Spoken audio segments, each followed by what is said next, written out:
এই পতাকা এই ছড়াও। পতাকা সরকার ছবি তুলে আগে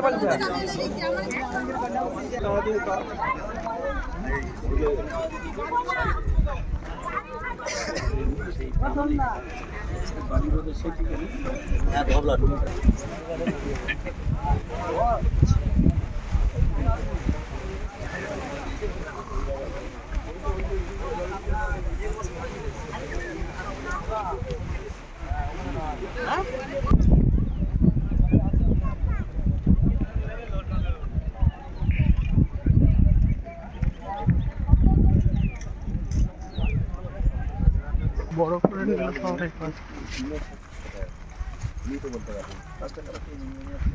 ইরিগেশন স্যার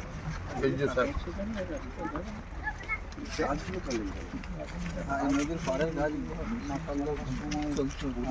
অনেক ভালো সেফ ছিল গাছ আমরা যেটা করছি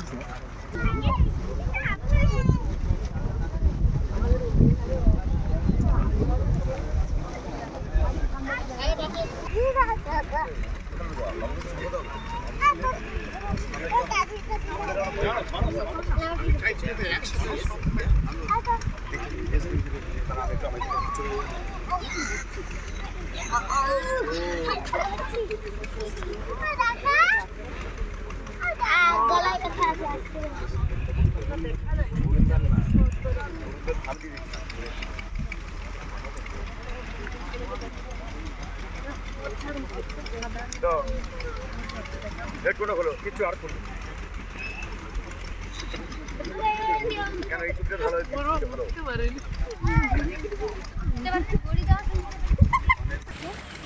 তোমার ওই এটাতে মনে হবে তোমারটা দিয়ে দেয়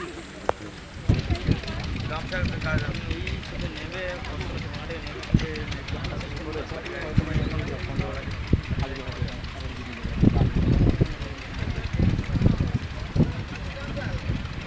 রবিন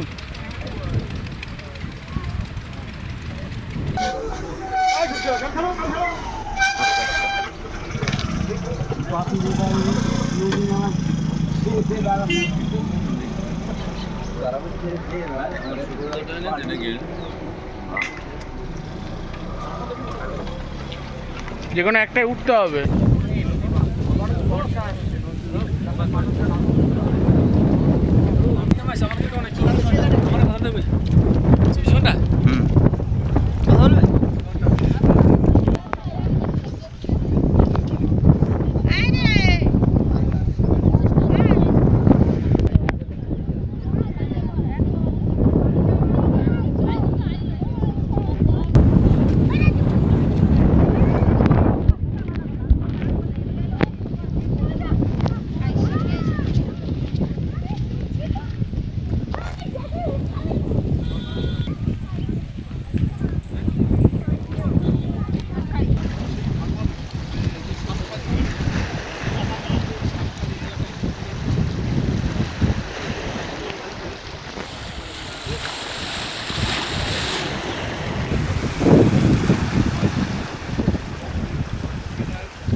কি রয়েছে কি খারাপ অবস্থা?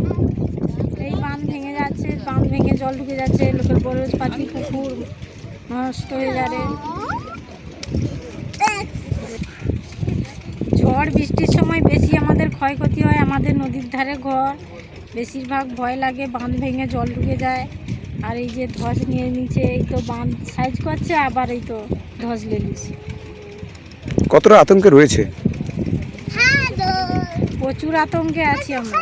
রাস্তাঘাট খারাপ, এই নদী অনেক ভেঙে যাচ্ছে। সবসময় যেন ঝড় বাতাস হলে আতঙ্কে থাকতে হয়, অন্য জায়গায় চড়তে হয়, স্কুলে ছাত্ররা ঘরে চড়তে হয়। বন্যা করার চেষ্টা করতে হবে। দেখলে বন্যা না করলে আমরা থাকবো কী করি? এই রাস্তায় এত প্রত্যেক সময় একটু 2 মাস অন্তর মেরামত করবে, একটু মাটি ফেলাইবে, একটু ইয়ে করবে, থাকবে। বোল্ডার দিতে হবে, বোল্ডার নিয়ে করলে কী করে থাকবে? এখন মানুষের জনগণ কী করে থাকবে? এখন কাজ চলছে, আপনারা দেখেছেন।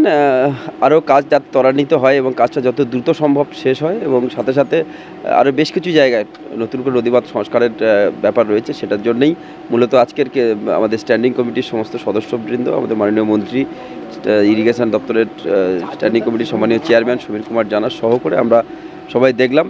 আপনারা জানেন যে আমাদের প্রতিশ্রুতি মতো মানুষের যাতে কোথাও কোনো সমস্যা না হয়, শুধুমাত্র নদীবাঁধকে কেন্দ্র করে সেটা দেখে নেওয়া, এবং যাতে করে আগামী দিন বর্ষা আসলেও পরে যাতে নদী ভাঙনটা রোধ করা যায় সেটাকে চেষ্টা করা হয়েছে।